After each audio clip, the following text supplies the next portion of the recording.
A Bíblia diz, fazendo uma comparação e sem querer ser muito alegórico, que nós temos muitos inimigos nesse mundo que ficam no caminho da nossa jornada.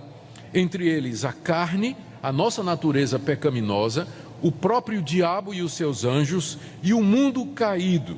E os três se combinam para formar Jericós no nosso caminho, fortalezas no nosso caminho, tentações fortes e repentinas, hábitos pecaminosos, situações que nos provocam e desafiam, medo, desânimo, incredulidade, através da dor, do sofrimento, da doença, do fracasso, às vezes ambições, desejos fortes e ilícitos, paixões proibidas, é tanta coisa que está no caminho do cristão. É uma batalha contínua, não é à toa que quando a Bíblia vai relatar ou usa figuras para explicar o que é a igreja, as figuras prediletas são tiradas do campo militar. Deus é mostrado como um guerreiro, a igreja como um exército, o cristão é descrito na sua completa armadura em Efésios capítulo 6, sempre a figura de combate o bom combate, toma posse da vida eterna, há toda uma linguagem militar na Bíblia, exatamente porque nós estamos em luta. Nós estamos nesse mundo caminhando para a terra prometida e no caminho estão as Jericós que precisam ser vencidas. Esses obstáculos, desafios, barreiras, eles precisam ser conquistados à medida que nós avançamos e caminhamos aqui nessa vida. Eu queria ler um texto do Novo Testamento, para vocês não pensarem que eu estou alegorizando demais, não é? Se eu estou alegorizando, Paulo também. 1 de Timóteo, capítulo 6, versos 11 e 12, ele diz para Timóteo: Tu, porém, ó homem de Deus, foge dessas coisas. Antes segue a justiça, a piedade, a fé, o amor, a constância e a mansidão. Combate o bom combate da fé. Toma posse da vida eterna, para a qual também foste chamado, e de que fizeste boa confissão perante muitas testemunhas. Notaram como a linguagem é parecida? Timóteo, combate o bom combate. Pensa lá na batalha de Jericó. Toma posse da vida eterna que Deus prometeu, como Ele também prometeu aquela terra ao povo de Israel. Ou seja, combater, tomar posse, ir em frente, lutar, isso tudo são exortações que nós temos relacionadas com a vida cristã. Eu estou dizendo isso por causa da acomodação que claramente parece tomar conta da vida de muitos irmãos. Parece que eles já venceram todos os inimigos, que não há obstáculos a serem vencidos. É uma vida cristã passiva, acomodada. Não se percebe aquele conflito, aquela luta para vencer o pecado, para prosseguir em santidade. Pensando no inverso, de vez em quando chega um crente para mim e diz assim: pastor, eu estou na dúvida, eu não sei se sou crente, porque é o tempo todo lutando contra o pecado, o tempo todo eu estou enfrentando as minhas tentações, será que eu sou crente mesmo? Eu digo, para mim essa é a maior prova de que você é crente, porque você está no meio da batalha, você está lutando contra a sua natureza, você está lutando contra as tentações de Satanás, você está lutando contra as atrações do mundo. É exatamente esse o chamado do crente.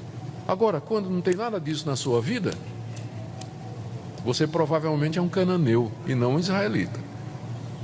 Você talvez more em Jericó e não em Gilgal, porque quem está em Gilgal, ele quer passar Jericó e tomar conta da terra, tomar posse daquelas promessas que Deus fez.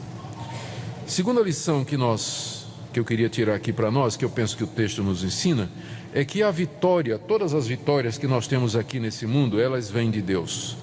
Essa é a mensagem principal de Josué capítulo 6 e da narrativa da tomada de Jericó. Foi Deus quem deu a cidade, é Deus quem vai dar a terra.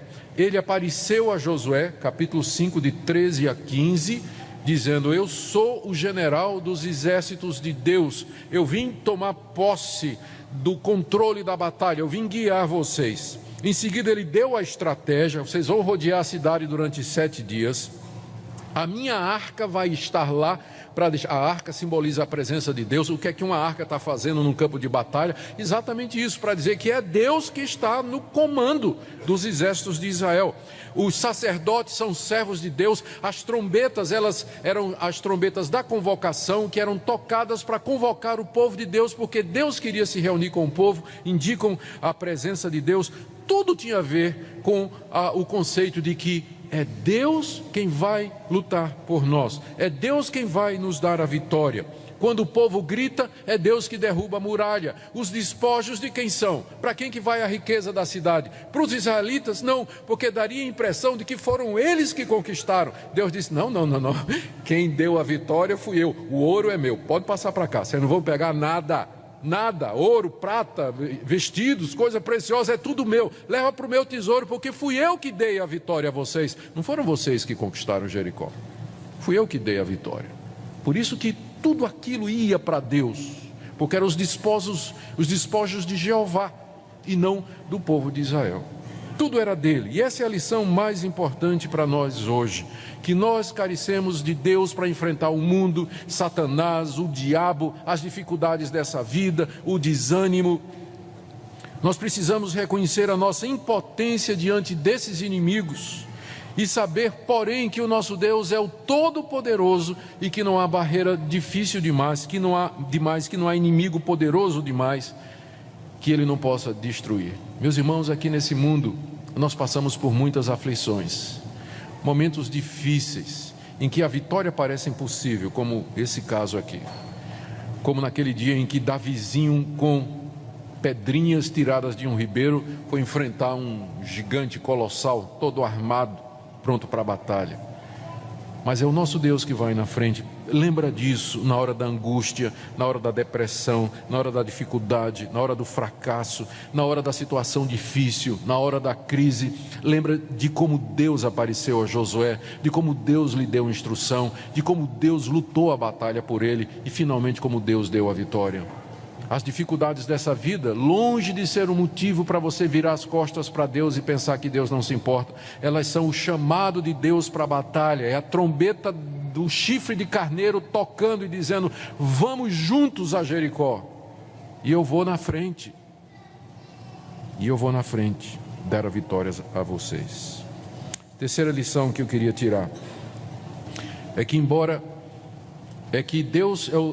nosso Deus é o Deus, que Ele é o nosso Deus que vai lutar as batalhas por nós e nossa parte é confiar nele. Eu já disse para vocês que esse episódio aqui, ele é citado no Novo Testamento como exemplo de fé. Hebreus capítulo 11, que é o famoso livro da galeria dos heróis da fé. Pela fé, ruíram as muralhas de Jericó depois de rodeadas 7 dias. Hebreus capítulo 11, verso 30. Em que sentido aquele povo teve fé? Ora, gente, primeiro, Jericó estava fechada e armada.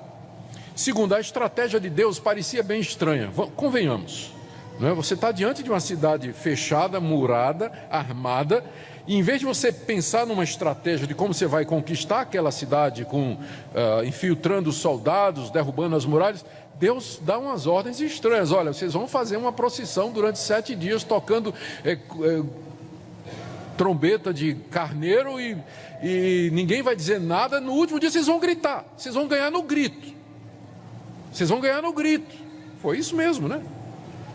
Era uma estratégia meio estranha, mas o povo, o que o povo fez? O povo obedeceu a Deus, fez exatamente como Deus tinha dito, e fizeram aquilo por 1 semana. Eu acho que isso foi para testar o povo, né? Porque imagina, no primeiro dia tudo bem, o povo, vamos fazer, rodeia a cidade, toca a trombeta, volta, e as muralhas estão lá do mesmo jeito. Bom, amanhã é outro dia, vamos lá, aí rodeia a muralha, toca a trombeta, povo quieto, olhando assim, não tem nem um rachãozinho, né? Está tudo do mesmo jeito. Terceiro dia o pessoal já começa a olhar, rapaz, esse trem vai funcionar? Será que vai dar certo isso? Porque vamos para o terceiro dia, não está acontecendo nada. Você está vendo alguma coisa? Não estou vendo nada. Deus mandou, vamos lá. Aí imagina o 4º dia, nada, do mesmo jeito, o pessoal rindo lá de cima da muralha, né? O pessoal, olha esses palhaços aí, o que esse pessoal está fazendo aí? O escárnio que vinha de lá, o tempo passando. Gente, para continuar na palavra de Deus, precisa de fé. Fé é exatamente isso, é você obedecer a Deus, mesmo quando todas as circunstâncias parecem contrárias. É isso que é fé. Quando tudo parece dizer o contrário. quando tudo parece vir contra, mas você persevera naquilo que Deus disse. Deus disse, é assim que vai ser feito. E o povo obedeceu. Josué obedeceu. E não foi um dia só não.